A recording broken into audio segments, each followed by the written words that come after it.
subject. Okay, pero again, as much as possible, I will pass all of you. Ano? As long as you showed me your dedication and the hard work to pass this subject. Okay? And how do you show that dedication? Simple. By attending, by participating, and also by gathering enough score. Ano? So, hindi naman ako medyo, so I am not totally a fan of difficult exam. I'm not a difficult examiner, no? So, I will try my best to give you hints so that you can ace each of our examinations. Okay, so again, so for introduction, so we have this introduction to vector analysis. Good afternoon, everyone. So once again, I'm Engineer Christian Brian Mercado, and today we will going to discuss the first lesson in electromagnetics, ECE 401. Okay, first lesson is Introduction to Vector Analysis. So first, let us define what is a vector analysis. Okay, a vector analysis is a very powerful mathematical tool in expressing, analyzing, and understanding concepts that involve vectors. So when we say vector analysis, it is a mathematical tool. So technically, you are going to expect a lot of computations here in this subject. So basically, electromagnetics is also a computational subject. So what can you expect? So vector analysis is a mathematical tool. So it is a language. You cannot understand the concept of vectors. You cannot understand the concept of or the application of the vectors if you do not know the vector analysis. Vector analysis function as a language. For example, we have an analogy. If you will go here in the Philippines, for example, ito similar to what I example in example in the last section that I teach a while ago. So, for example, if you go to the Philippines, the main language is Filipino. Okay, so because most of the people is Filipino citizen.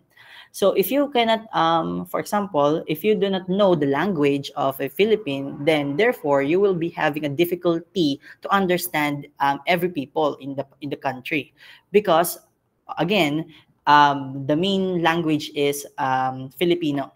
Okay, so vector analysis function as that way. For example, the country is a vector, and at the same time, you are going to understand what vector means.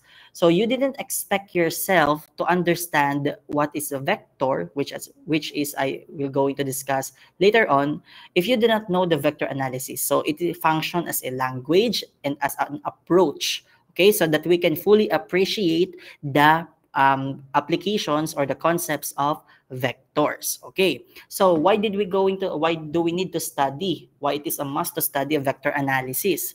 So a thorough knowledge of vector analysis is required for a better comprehension and appreciation of the following courses. Okay, so the application, there are numerous applications of vector analysis.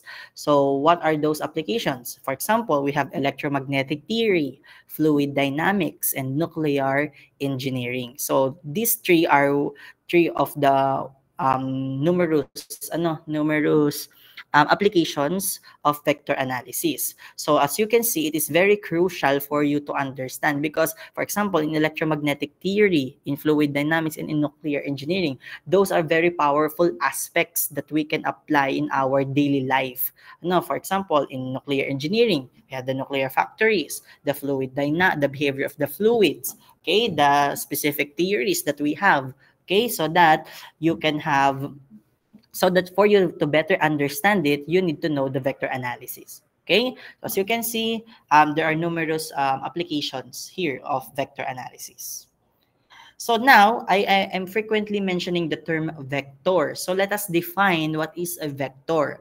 But first, in order for us to define a vector, let us define first the first terminology, which is a scalar. Okay, so we have the scalar quantities and vector quantities. So it is not just the vector quantities itself. We have also scalar. Okay, what is a scalar quantity? I bet you heard it a lot. I bet you heard it on your physics or on your senior high school days. So when we say scalar quantity, it is a quantity that is specified only by its magnitude. Okay, so what do you mean, sir? But a quantity that is specified only by its magnitude. It means it is a pure measurement. It is, as it is. The measurement is as it is. What are the examples of the scalar quantities? Electric charge, electric potential, temperature, pressure, volume, mass, speed, work, energy, power, and time interval. Okay? So when we are measuring our body temperature, for example, you got 35 degrees Celsius. As it is na yun. So as it is, there's no any other unit aside from degrees Celsius. Okay? When we have the electric charge, okay? The voltage, the amperes. Okay? So as it is na rin yun. As it is na yung measurement natin. So scalar quantity can be positive or negative. For example, again, electric charge. Electric charge can be positive charge or negative charge. Temperature can also be positive or negative. As we go higher and higher in temperature, as the temperature goes higher, it becomes hot. We have also negative temperature where it is kind of below in freezing point. So it is very, very cold. Okay? So again, it can be positive or negative. Next is the rules of arithmetic are applicable to scalar quantities. Sir, what do you mean by rules of arithmetic? Rules of arithmetic is just like what we have in our elementary days, okay? Basic knowledge on how we add, how we subtract, how we multiply, and how we divide, okay? So those rules are also applicable to scalar quantities. For example, let us have an example. Okay, let us have an example. For example, we have 5 kilograms. Okay, 5 kilograms, and then you will going to add 2 kilograms. So simple. Rules of arithmetic. So 5 plus 2 is equal to 7. Therefore, we have 7 kilograms. Okay? Another one. Let's say you have 30 degrees Celsius. Okay? And then you add negative 7 degrees Celsius. After you add, then 30 plus negative 7 is positive 23 degrees Celsius. So as you can see, the law of addition, subtraction, and what we know back when we are elementary or in high school still applies to scalar quantities. Simply because they can be positive or negative, and they have no measurement, they have no specific unit pa. Okay, so the measurement is as it is. Okay po, can you follow?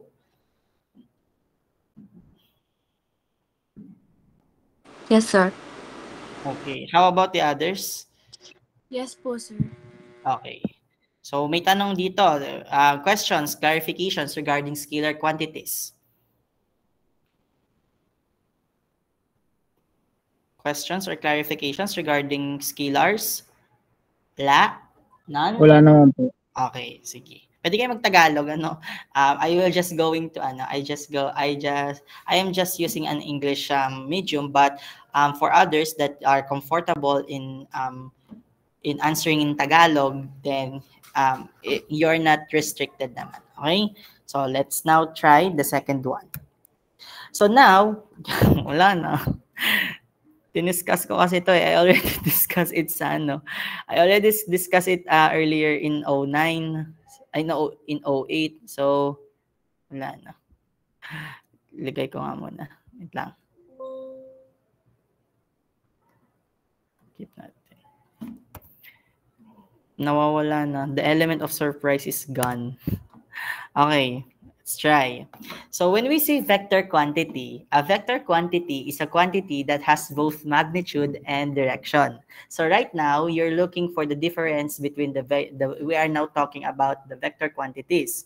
So as you can see, the most common distinction or the most distinct difference between a scalar and a vector is that vector has a direction while the scalar doesn't. Okay, so vector quantity still has a magnitude, just like in scalar. So each vector has a specific measurement or a value, but at this time, you will also have direction.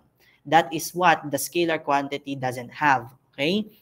So examples natin dito is displacement, velocity, weight, force, acceleration, momentum, electric and magnetic field intensity, electric and magnetic flux density, and current density. So we do not need to talk about electric and magnetic field intensity, electric and magnetic flux density, and current density, because those topics we will going to cover that, and we will going to understand that later on after the midterms. But right now, we just need to focus on ourselves to the examples that we already know. For example, displacement, velocity, weight, force.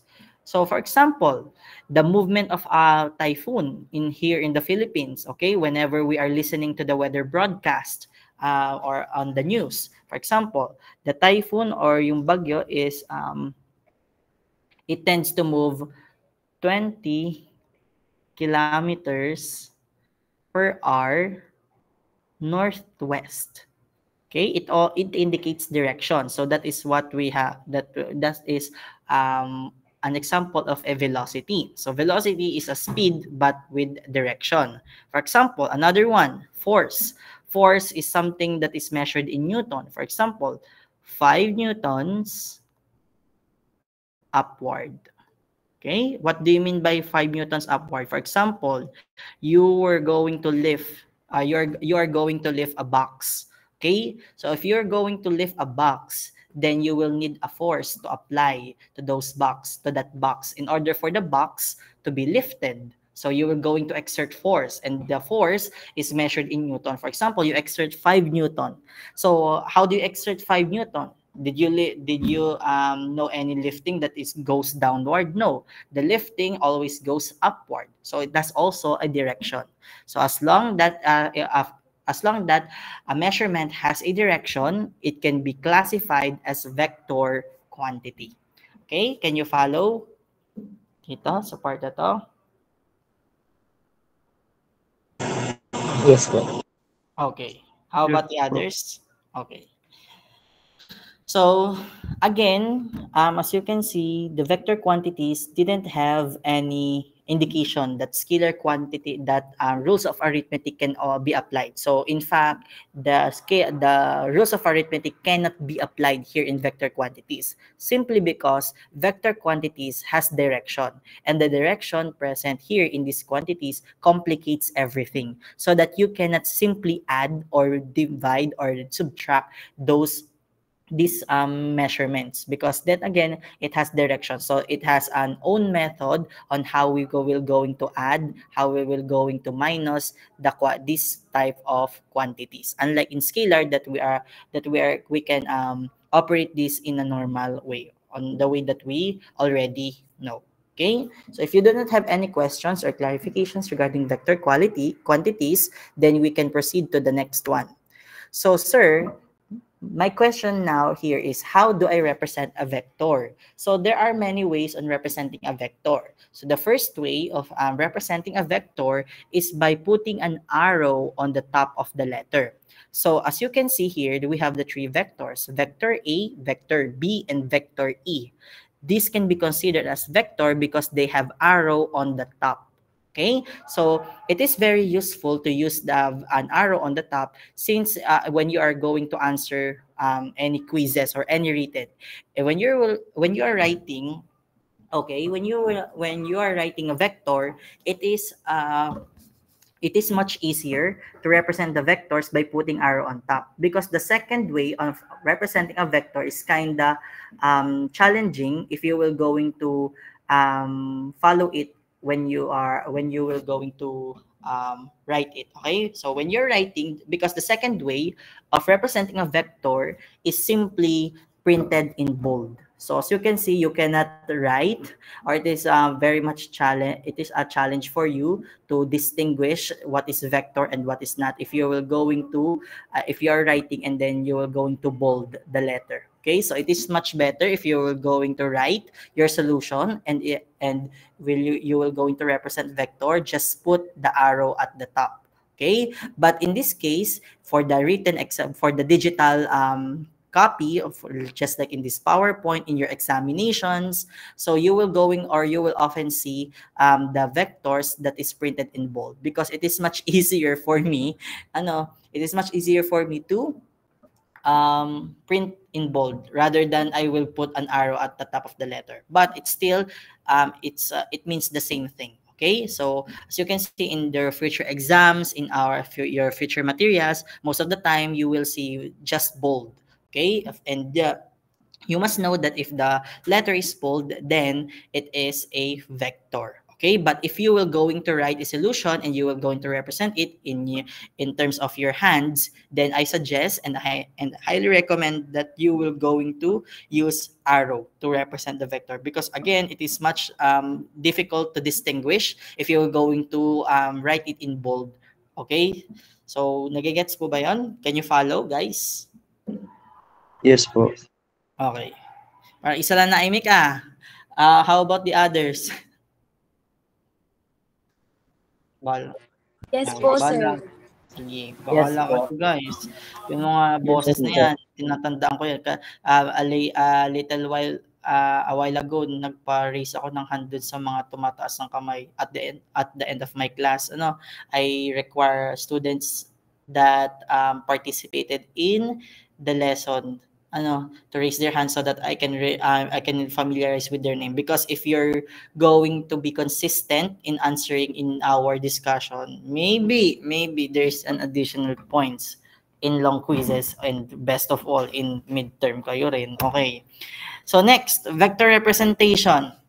So again, another one of vector representation is to represent the vectors in three-dimensional space. Actually, this is the part where we will going to start our computation. So ready your calculators.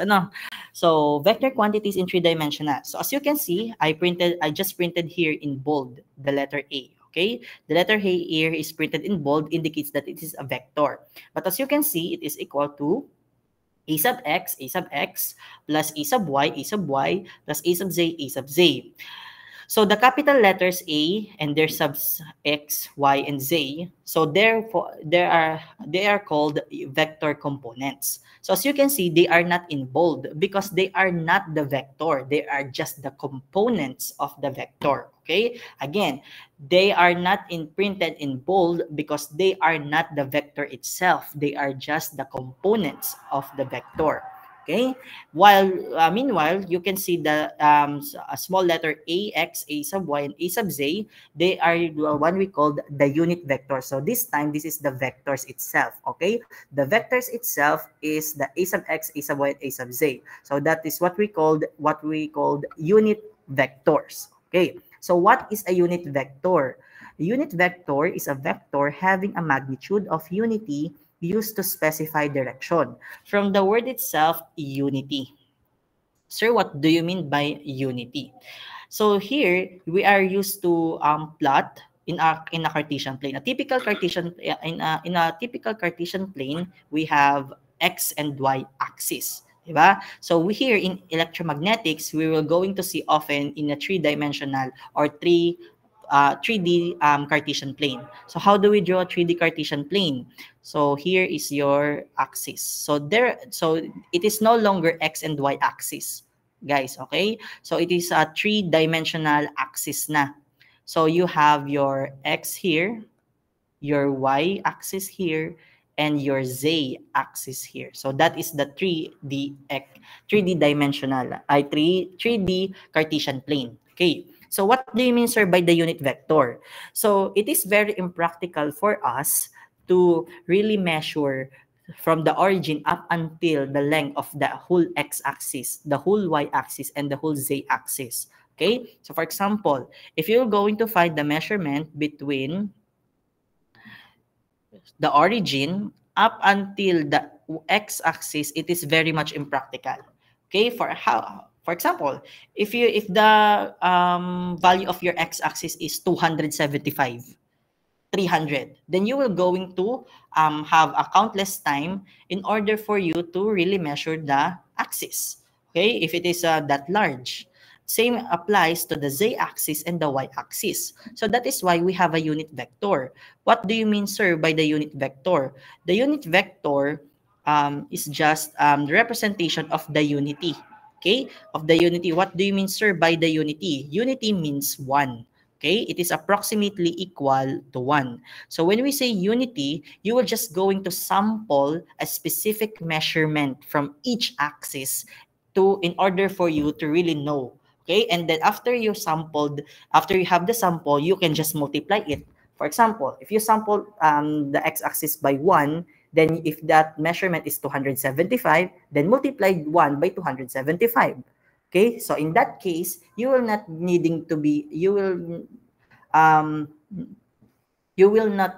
anymore to measure, okay, from the x-axis, from the whole x-axis. So the unity is just the measurement from the origin up to 1. Okay, for example, from this one to this one, it is 1 already.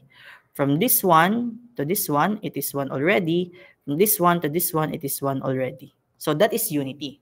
So unity is equal to 1. Okay, it is just equal to 1.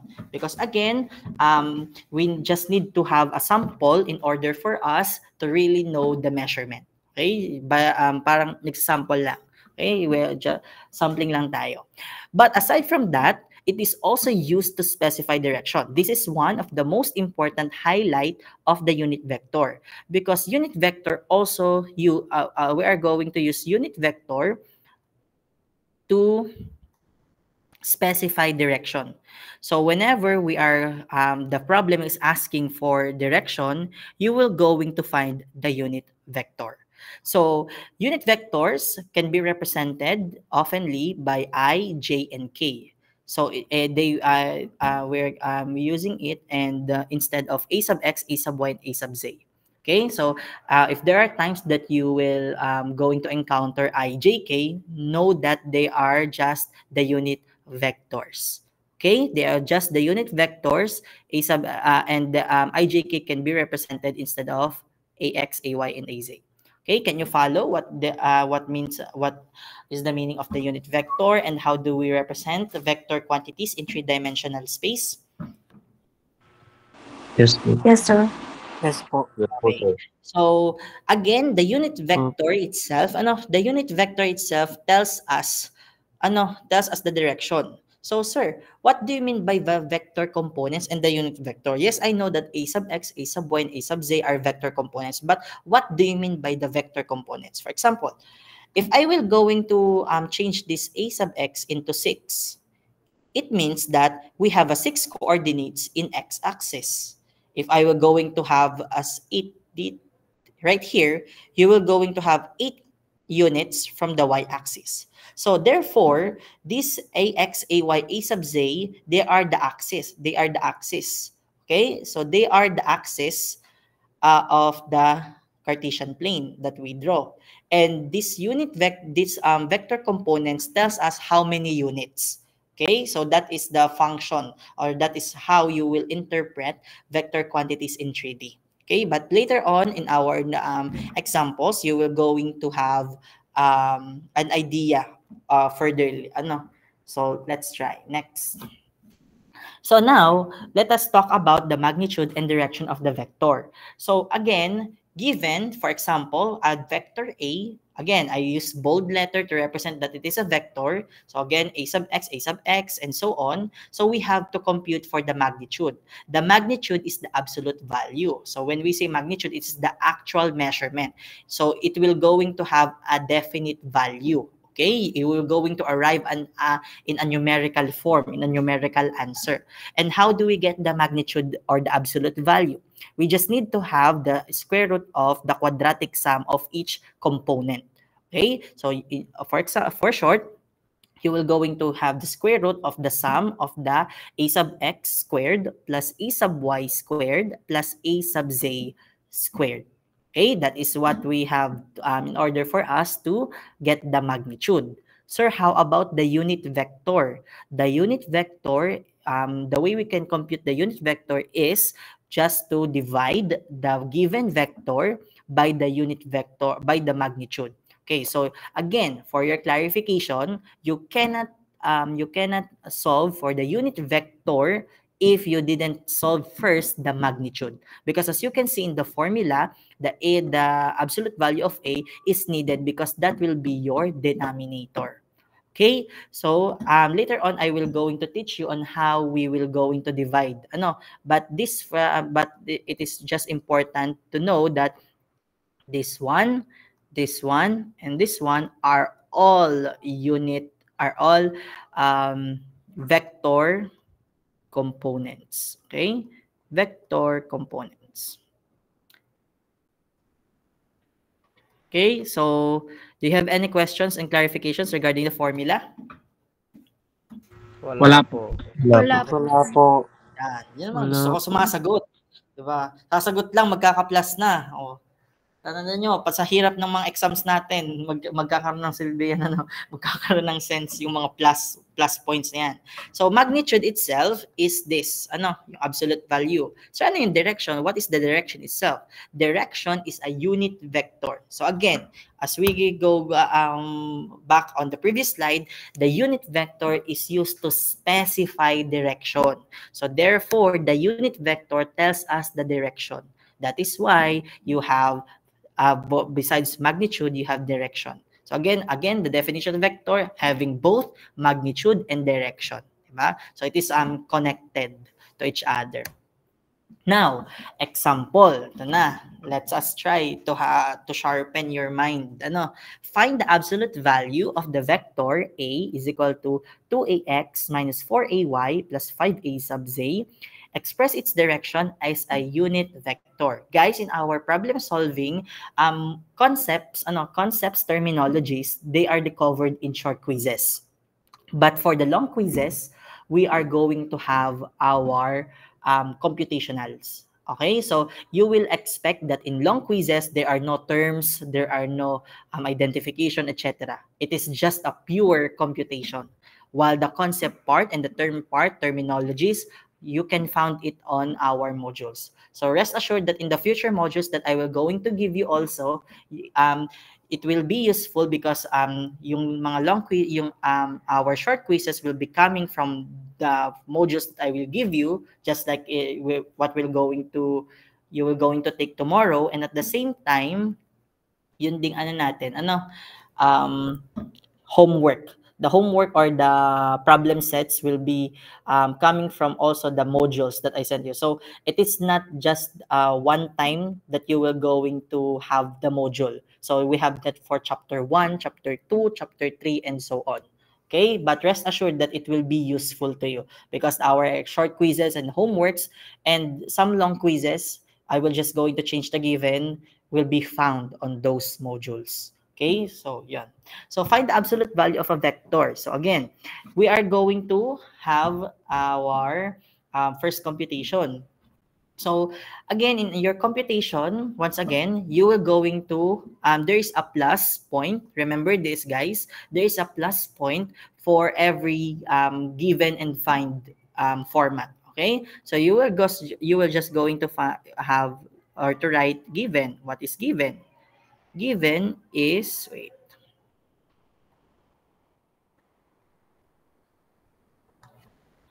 The given is 2ax minus 4ay plus 5az. Okay? And then you have your find. Okay, this is already 1 point. So see, you didn't solve anything. You just wrote the given and what is asked to find. Then you just earned 1 point for every problem. Okay, so again, this is just a tip for you guys. So 2ax minus 4ay, plus 5az. So find absolute value. So sir, how do we find the absolute value? Here, absolute value A. And unit vector A sub A. Okay. So find A. Okay. And then yung A sub A. Sorry. Sir, what do you mean by A sub A or the unit vector along A? Why does it is it required to for us to find. Look at the question carefully, guys. Okay? Express its direction as a unit vector. Okay? For the first of all, first direction says that absolute value. So if I find natin yung absolute value, and the second question, the second part here, it's telling us to express its direction to a unit vector. So now, sir, how do I going to solve this? Remember, you have your absolute value. Okay? The absolute value is just equal to the square root of the vector components of the sum of the vector of the squares of the sum of the vector components. So ax squared, okay, plus ay squared plus ac squared. Okay, so I'm going to have this. So absolute value of a is equal to square root of, what is the a sub x squared here? 2. Okay, 2 squared plus negative 4 squared plus 5 squared. Okay, so the absolute value of your letter A is equal to square root of 4 plus 16 plus 25. The absolute value is equal to the square root of 45. And the simplification of the square root of 45, if I'm not mistaken, is equal to 3 square root of 5. Tama ba? Tama po. Okay, very good. So 3 square root of 5. Yes po. So what is sir, is it already the answer? Actually, you can also express it in decimal. So it can be also useful in decimal. Okay, so how do we, what is the decimal equivalent of 3 squared of 5? Kung 2 decimal places po, 6.71. 6.7 po. 6.71. Okay, so 6.71. So kung trip nyo guys is 6.71, if you want this, then it is fine. If you also want this form, it is also fine. Okay, so now, sir, this is the absolute value. So yes, we already gained 1 point. Ano? In our exam, you already gained 1 point by computing here. Always box your final answer. But, yun ang absolute value. But, okay, another one is its direction. Okay, so again, the formula for the unit vector. As we go back to the slide, the formula for the unit vector is the given vector divided by the absolute value. So what we're going to do, you're just going to have a sub a is equal to a na given all over a, or the absolute value of your given vector. So how do we find this? So a is just here, 2ax minus 4ay plus 5a sub z. Okay? Divided by 6.71 na lang gamitin natin ito. 6.71. Kasi again, this is the absolute value. Now, sir, I have a question. How are we going to divide it in this form? Actually, it is very easy. Okay, so a sub x, a sub y, a sub z are just the axis. So it has no bearing on division. So what you will going to do actually is to just divide it by components. Okay, and then that is your ax, your ay, and your a sub z. So how are we going to do that? Simple. 2 divided by 6.71, negative 4 divided by 6.71, positive 5 divided by 6.71. Okay, and then 2 divided by 6.71. Again, if you will going to write your answer, please do it. Again, guys, please remember this in 3 decimal point. Okay, 3 decimal point is the acceptable. So if you're going to answer it on our actual long quiz, I will not going to accept if you will give me a 2 decimal point only. So this is a 3 decimal point answer. Okay, so first, let us have the a sub x, or the x-axis part. 2 divided by 6.71 is what? 0.298. Very good, guys. 0.298. And then you just need to copy ax. Okay? Negative 4 divided by 6.71 is what? Negative Negative 0.5. 596. Okay, negative 0.596. 596 po. Very good, guys. A sub y. And positive 5 divided by 6.71 is what? 0.9. Sabay talaga. Isa-isa na lang. 0. 745 po. Okay, 745 A sub C. That is now your unit vector. You just gained 2 points plus yung given natin, writing the given, you just gained 3 points already in our exam. Okay, so sir, is there by any chance, is there any chance po to assure that we have arrived at the same answer? We have arrived at the correct answer? Yes. Actually, there is a way. If you are kind of confused on your answer, especially here in unit vector, in order for you to recheck your computation, you just need to apply your computed values and then try to insert it here in our formula of magnitude or the absolute value. So again, go ahead. So this is 0.298 squared plus negative 0.596 squared plus 0.745 squared. And then the square root of those sum, then tell me what you've got. Ano po ulit, sir? So, i-ano nyo lang to. Just plug it in the value. So, parang gagamitin nyo dito is, you're just going to use this formula. Then, by this time, yung a sub x, a sub y, and a sub z nyo, yun yung sinagot nyo na. Okay? Yun yung sinagot nyo. So, plug it in and then tingnan natin what you will going to get.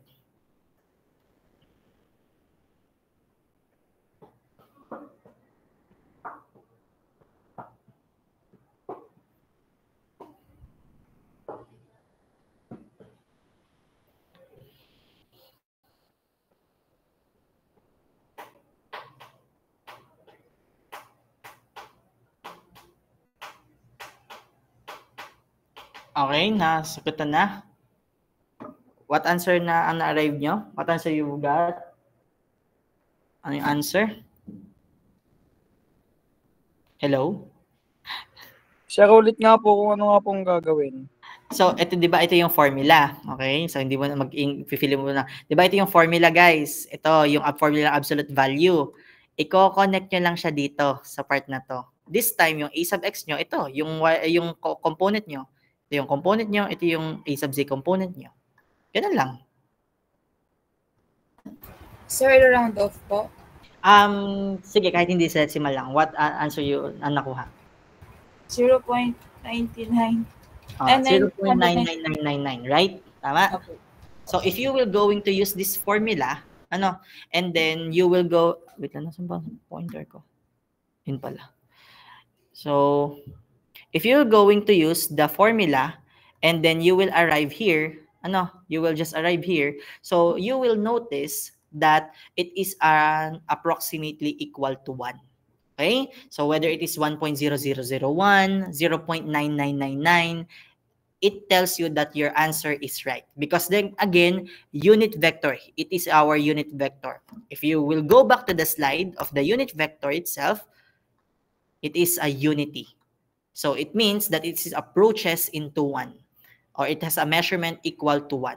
So therefore, if you're going to, if you solve for the unit vector, in order for you to reassure that you got the right answer, you are just going to find the absolute value, but by this time, you will just going to use your answer mismo. And if you arrive at nearly 1 or equal to 1, then it is correct. Okay? The only reason that you just got 0.999 and not unequal to 1 is because we just estimated it. Because again, 3 decimals lang yung ginamit natin dito. But if you will use 5 decimals, 8 decimal, 5, 6, 7 decimals, then you will just arrive at exactly 1. But then again, 3 decimals is enough. Gets po yan? Na-clarify and gets kung paano mag-recheck? Yes po. Okay. Yes, sir. Yes po. Yes po. Yes. Sige, start na tayo. So, do you have any questions regarding finding the absolute value and the unit vector? None po. No, sir. Okay? So again, guys, this is the first topic that that is included in your first long quiz.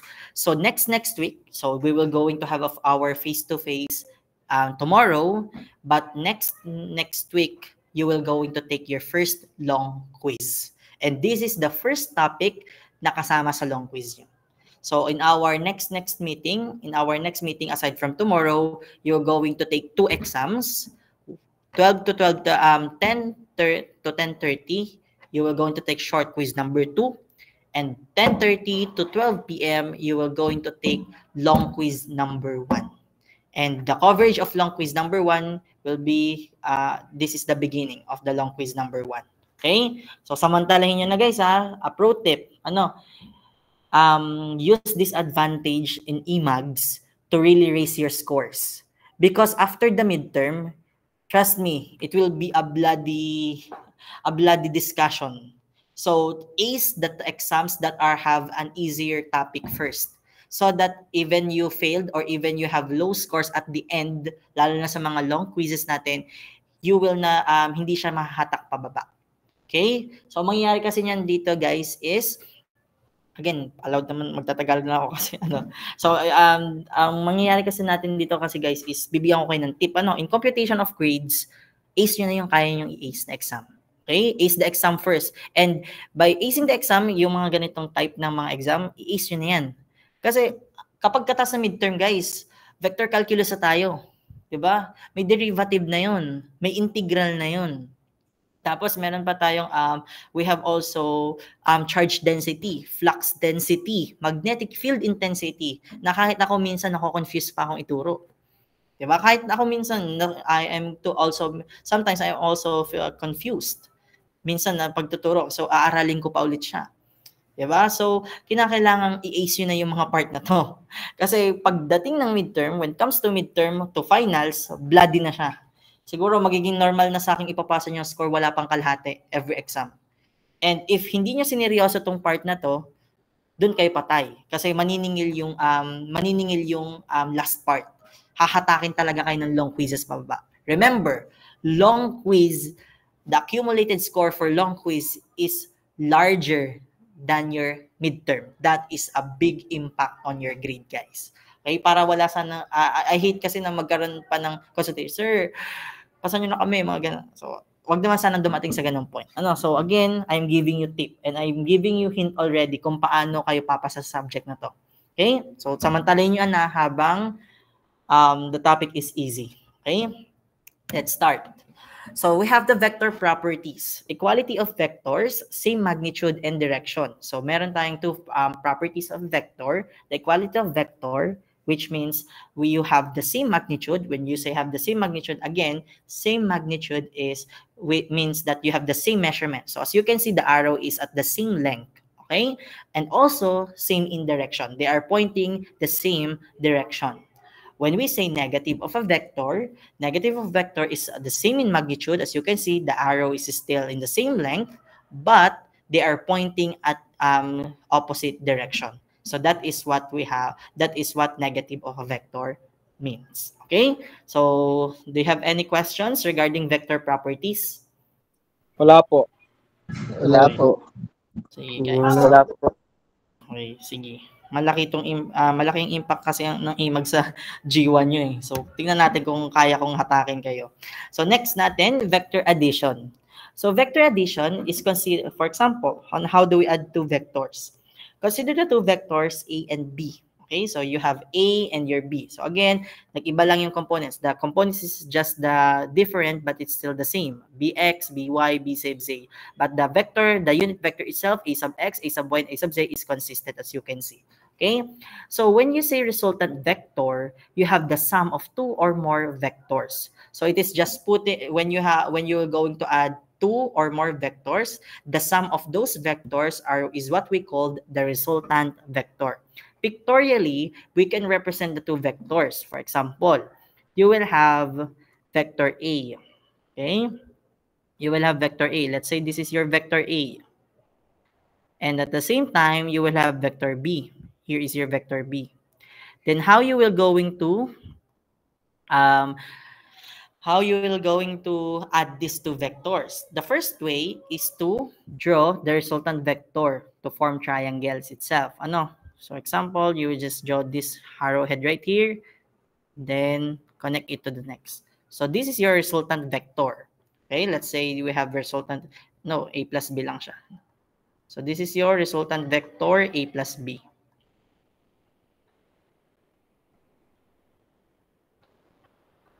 Okay, what is the second way? Okay, the second way of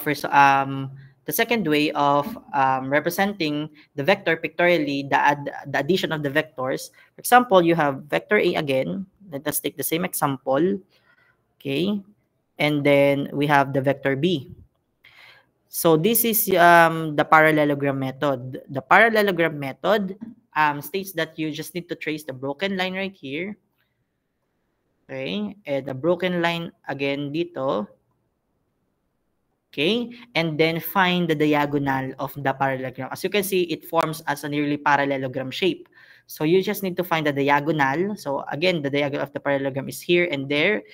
Okay, so you just need to find the diagonal, and after you find the diagonal itself, then you can trace the resultant vector. Okay, resultant vector is right here. Okay, and then ito. Therefore, this is the resultant vector. Again, hindi pala siya. A plus B lang siya. Okay, it is just only A plus B, not C, because again, ito yun. So, sir, now that we know how to represent the addition of the vectors pictorially, what is next? So a single vector whose effect is the same as all the other constituent vectors are combined. So how do we solve for the resultant vector? So you know how to add. So you just need to add the like terms. For example, so A plus B, the resultant vector is A plus B is equal to, you just need to add the x component. What is the x coordinate? What is the y coordinate, and what is the z coordinate of the two vectors given. So as you can see, A sub x plus B sub x, they are both the x component of the given vector. A sub y, B sub y, and B sub z, A sub z plus B sub z. Okay po? Gets yan? Opo. Okay. Next. Do you have any questions or clarifications regarding vector addition? Wala. naman po. Okay, Wala so, po. sige, thank you, Wala guys. po. So next. So now, the commutative and associate laws are also applicable to the vector addition. Okay. So, sir, what do you mean by commutative property or the commutative law? Commutative law states that whether you interchange the position of the two given that is being added, it will still result to the same answer. For example, A plus B is just equal to B plus A. For example, in our elementary days, we also know that 5 plus 6 is equals to 11, same as 6 plus 5. So no matter which you will add first, it will still give you the same answer. Also, the associative law is also applicable right here. So you can see one of the distinction of associative law is having a parenthesis. So if you will add B plus C first, and then you will going to add the sum to A, it is also equal if you will going to add A plus B first, and then you will going to add the sum to C. Okay? So the difference of two vectors is just A minus B. A minus B is just like saying A plus the negative of B. Okay, so this is that is what we have. So in case that you will going to add vectors, do not be confused, because even though you interchange which vector you will add first, it will still result to the same answer, because again, addition of vectors follow the commutative and associate law. So for example, you accidentally add vector B plus vector A. It is also the same as vector A plus vector B. So you will not be confused. Okay po? So do you have any questions or clarifications regarding this laws that involves vector? Wala po. Wala naman. Wala po. No, sir. Wala po. Okay. So in multiplying vectors with a scalar, i-tackle lang natin din to, pero it is not naman masyadong pag-aaralan natin. It is not nearly deep understanding. So for example, you have the vector A right here. Okay, vector A. Okay, and then you will going to multiply it by the scalar. Let's say the scalar is represented by letter K. So letter A, vector multiplied by scalar, you will going to have another vector. So it is another, okay, a new vector. So as you can see, it is B. And then the scalar quantity will be multiplied by the value of your vector mismo, K sub A. Okay, so that is why vector B is equal to the product of your scalar quantity multiplied by your vector mismo. Okay? Distributive property is also applicable in multiplying when you will going to multiply scalar with vectors. For example, you have a scalar right here, scalar quantity.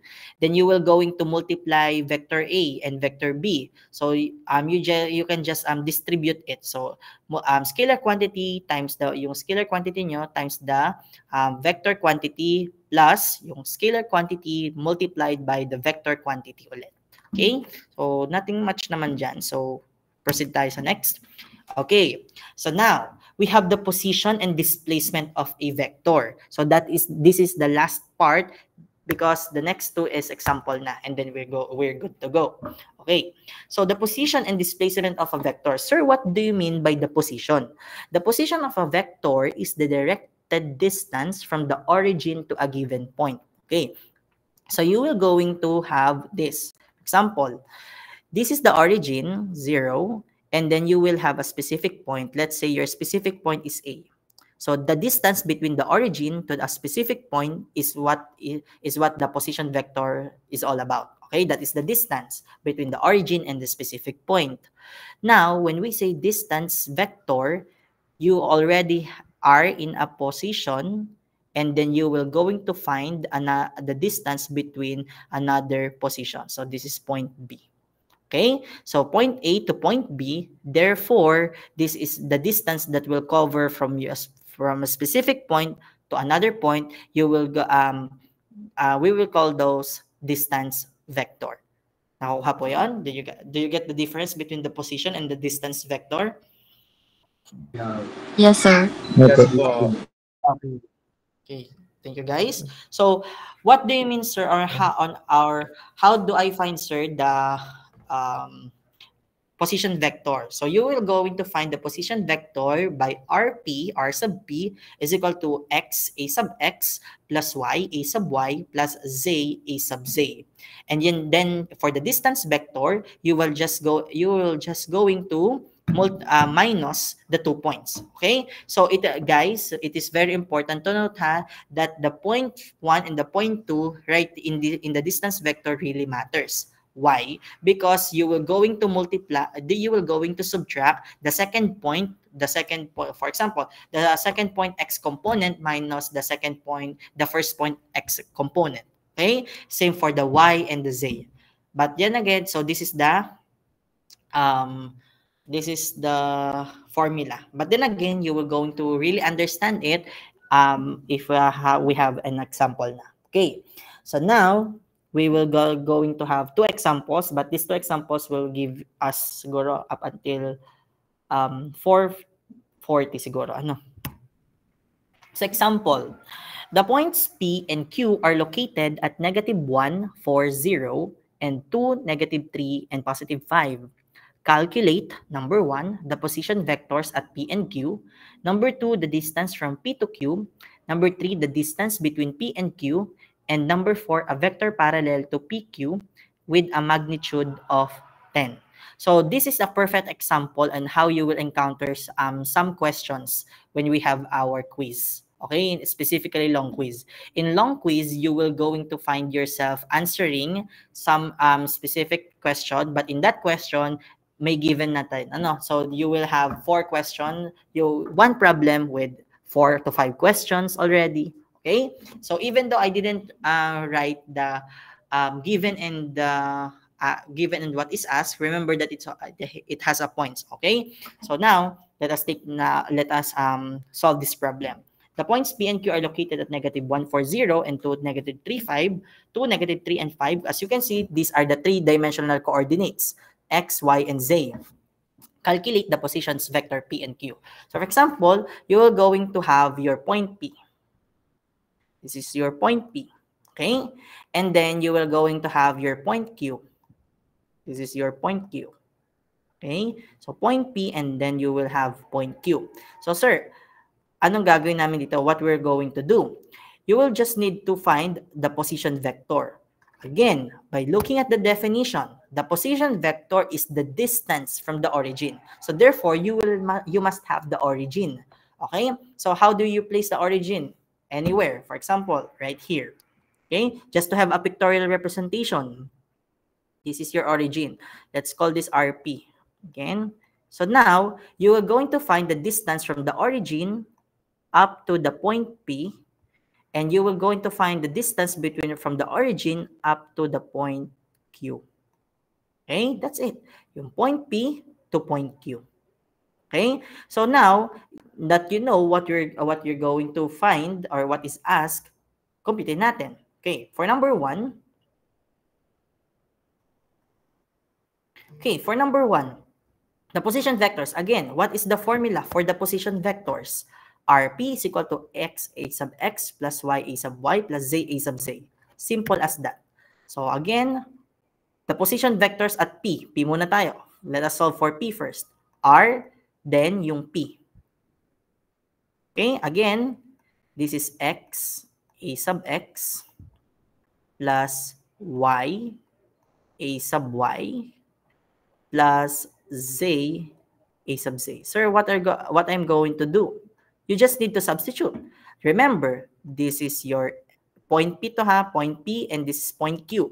Remember, at point P, you have x, your y, and your z. Same in Q. In Q, you have your x, your y, and your z. Okay? X, y, z. So again, you just need to substitute. So negative 1, ax. So negative ax plus 4ay plus 0az or wala na. So this is your P. Okay? How about the Q? Now that you know, just substitute it. 2a sub x minus 3a sub y plus 5 a sub z. Okay? Can you follow? Opo. Opo. Yes, sir. Yes po. Okay. Yes po. Yung iba, okay. Then, ano lang natin? Yeah. Okay? So, congratulations. You have already 2 points in our exam. Okay. Next. Puntahan na natin. The next one is number 2. Ito ko nalagay. Ano? Number 2. The distance from P to Q. Again, the distance. We're talking about the distance. When we say about the distance vector, again, how do we solve the distance vector? You are just going to minus each component and then you have this. Okay, from P to Q. So, ibig sabihin nito, what does it mean? So, from P to Q is R, P to Q. Again, this is very important one because here in P, this is your point 1 and this is your point 2. If you were going to have the formula, B first minus the A. So, point 2 minus point 1, point 2 minus point 1, point 2 minus point 1. So, we will just going to have this. No. We're just going to have this. Ito yun. So, yung X natin dito, minus sa x dito. So this, therefore, this will be 2 minus negative 1 a sub x. Ba? Plus, naman sa kabila, negative 3 minus 4. Okay? A sub y plus 5 minus 0 a sub z.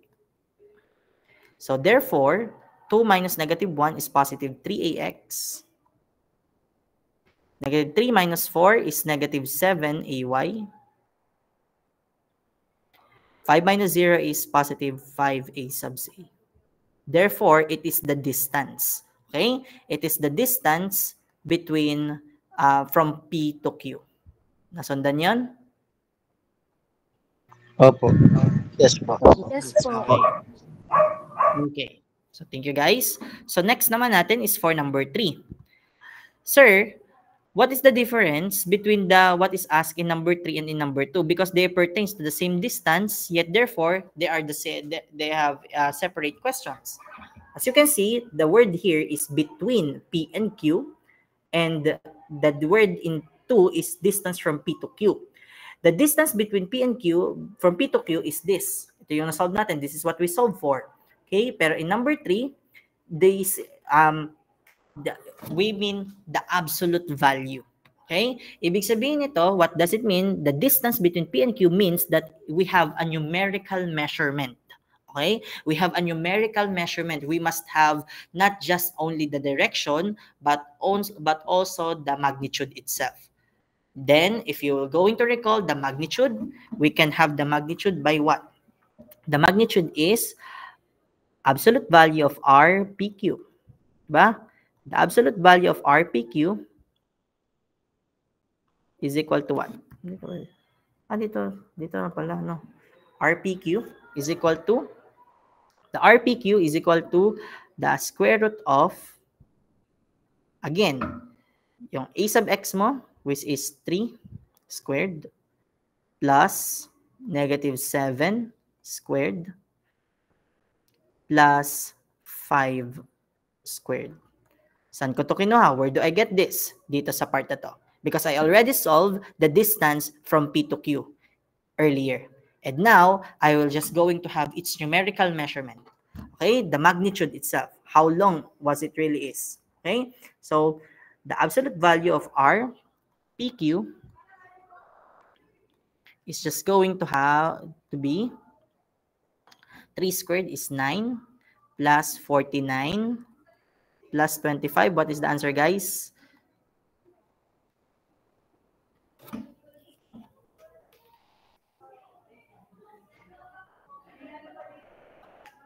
Ang sagot, guys? 83 po.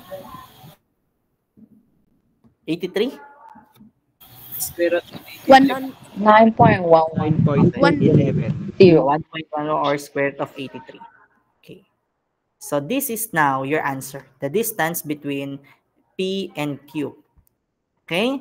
Now, hindi pa tapos dito sa part na to. It is not yet finished. Why? Because in number 4, you will going to find a vector parallel to PQ with a magnitude of 10. Sir, what do you mean by a vector parallel to PQ and a magnitude of 10? Okay, let's try. So here in number 4, if we will going to redraw the figure, okay, if you will going to redraw the figure, here's your point P, and here is your point Q. Okay, this is your point P and your point Q, and this is their distance. Okay, this is their distance. Now, the problem 4 is asking, I want similar because parallel. So, ibig sabihin, what it means is a parallel line that is parallel to PQ, but this time it has a magnitude of 10.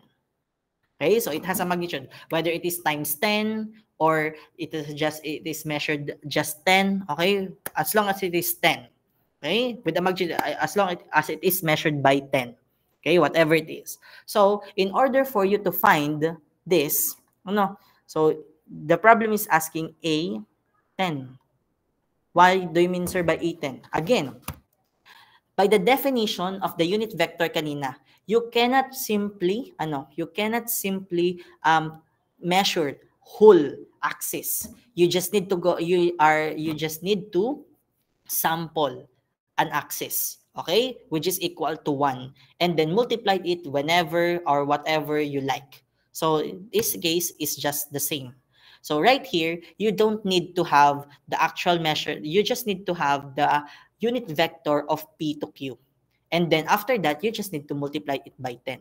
So sir, if I want to know the unit vector of P to Q, according to the formula, I need to have the absolute value first, which is what we solve, which is the square root of 83. So if you go back to the formula of the A, R, P to Q, sorry. Okay, if you go back to the formula P to Q, so R, P to Q, what we're going to do? Again, this is just RPQ divided by the absolute value of RPQ. So, sir, what do you mean by RPQ?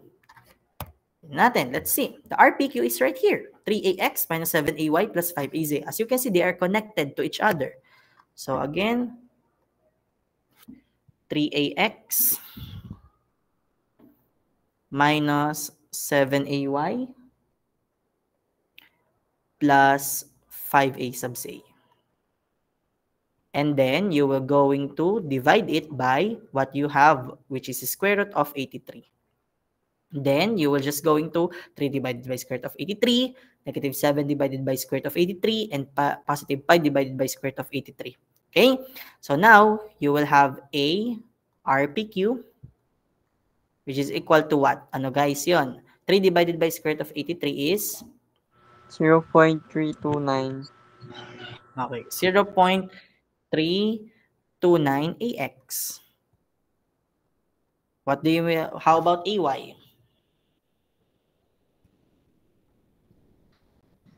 Negative 0.768. Negative 0.768 AY. What about A sub Z? 0.548. Okay. 0.548. Pero pag tinuloy mo yan, it is 549. Ano? So, 0.549 A sub Z. Now, sir, is this my answer already? Not yet. Because that is the unit vector from P to Q. But then again, as you can see in the problem, with a magnitude of 10. Therefore, you already have a magnitude of 10. So, how do you find it? So, it's simple. Whatever you have this, you will just going to multiply it by 10. Okay? So, 0.329 multiplied by, so your A sub 10, RPQ is equal to 3.29 AX minus 7.68 AY plus 5.49 AZ. Nagets po ba yon? Can you follow? Yes po. Yes po. How about the others, guys? Yes, Yes, po. sir. Yes po, sir. Yes po. Lamang pala dito ang mga tropa, mga atabs na mga lalaki.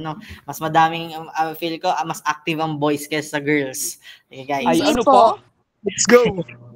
So, 3.29 minus 7.68 plus 549 A sub Z. Okay? So, yun lang po. So, yun lang gagawin ha. So, ito yun, yan. So, don't worry guys. All of the computations and annotations naman will be saved and will be uploaded in our Google Classroom so that you do not have any justification na, sir, wala naman kayong pinost na ganyan, bakit tas nag-exam kayo na ganyan, okay? So, para pag mahirap, nasa sa inyo talaga. So, if you didn't study the material, if you will fail the exam, it is all your fault. So, hindi na sa akin yun, papatak. Okay, last example that we have, given the vectors A is equal to 4AX minus 2AY plus 5A sub Z, and B is equal to X squared plus YAX plus XZAY plus YZ squared A sub Z, find, number 1, the magnitude of 2A minus B at the point 213, and number 2, the unit vector along A plus B at the same point 213. So, how do we get this? So, first of all, kinakailangan muna natin i-solve yung number 1. Okay? We need to solve first the number 1. How do we going to solve this? According to number 1, 2A. So, whatever it is, the vector A, you will just going to multiply it by 2. So, your 2A is just, again, multiply mo lang siya ng 2. 2 times 4 is 8AX Okay? Minus 4ay plus 10a sub z. Because that is the a vector, vector a, and then you'll just go to multiply by 2 by its component. Okay? Do you follow po dito? Naka-follow dito sa part na to? Yes po. Yes po, sir. Okay, sir. Okay. Okay. So, sir, how about the b? Hindi naman namin, sir, we cannot simply put x squared y. What do you mean by this? Guys, remember, you have a given point at 0.213. So, this is your x, your y, and your z. So now you are going to know that you will just going to substitute here the values. Okay, for your b, you have your x squared is 2 squared, your y is 1, a sub x, plus your x here is 2, times your z is 3, plus your y here is 1, times your z squared is 3 squared. Okay, this is a sub y and a sub z. So your b, yan ko lang dito numbering. So this is for number 1. Your b here is equal to 2 squared is 4 times 1 is 4ax. 2 times 3 is 6ay. 3 squared is 9 times 1 is 9az. This is your b. Now, you can now solve 2a minus b. So 2a minus b, again, this is your 2a. Then you will go into minus it by b. So 8 minus 4, negative 4 plus minus 6, 10 minus 9. Okay? So you will going to have 2a minus b. You will have 8 minus 4 is 4ax. Negative 4 minus 6 is negative 10ay. 10 minus 9 is positive 1az, or positive az na lang siya. Okay? So that is what that is what you're going to do if you will encounter this kind of problem. Okay? That is your answers. Nakuha po 'yan? Liwanag na doon? Yes po. Okay. How about the others? Do you follow? Yes po, sir. Yes po. Maliwanag. Yes, sir. Okay. Now that you know, now we can proceed to number 2. Okay? Number 2 is ito. Sabi dito, number 2 states that the unit vector along A plus P at the same point 2, 1, 3. So again, you don't need to substitute any at vector A because again, wala dito, you have no X and Y and Z. Unlike in letter B that you will need to substitute ano. But at this point, the problem is really easy because it lies on the same point 2, 1, 3. So you don't need to evaluate again the vector B because the vector B is 4ax plus 6ay plus 9az already because that is the evaluated value when you substitute it at 0.213. So do you trying to say, sir, that if the points here change, therefore we will going to reevaluate resubstitute all of the given? Yes. Okay, but at this time, the given point is the same as the point given on the first problem. So you don't need to resolve the problem. Okay, so your B is 4ax minus 6ay plus 9az already.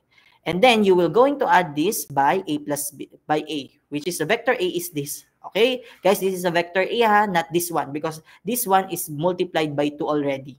So you will going to take the original vector A because this is an original vector A. But then again, how do we add the vector component, add the vectors? You will just need to add its x component and its y component and its z component.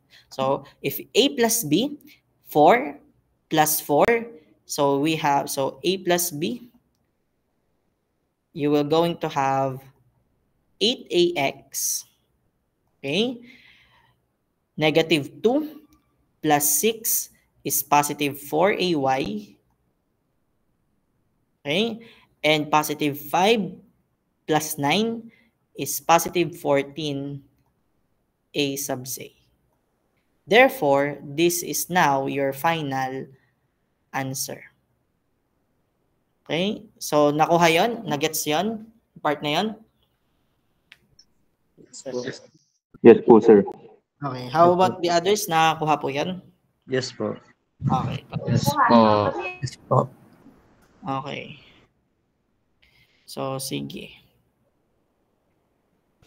Keep natin. So, do you have any questions or clarifications? Sunod, thank you na. Sunod. Thank you na. So, do you have any questions or clarifications regarding for today's discussion? Wala po. Wala po. Remember guys, remember that this is the first lesson that is included in your long quiz number 1, which you will going to take next week. But then again, guys, okay, please be careful also kasi medyo pahirap na ang topic natin. Ano? The next topics will become much more challenging and much more difficult. How? After nito kasi, next tomorrow, we will go, aside from the quiz again, we will going to have our vector multiplication. So I will discuss the dot product, the cross product, and the triple product. Okay?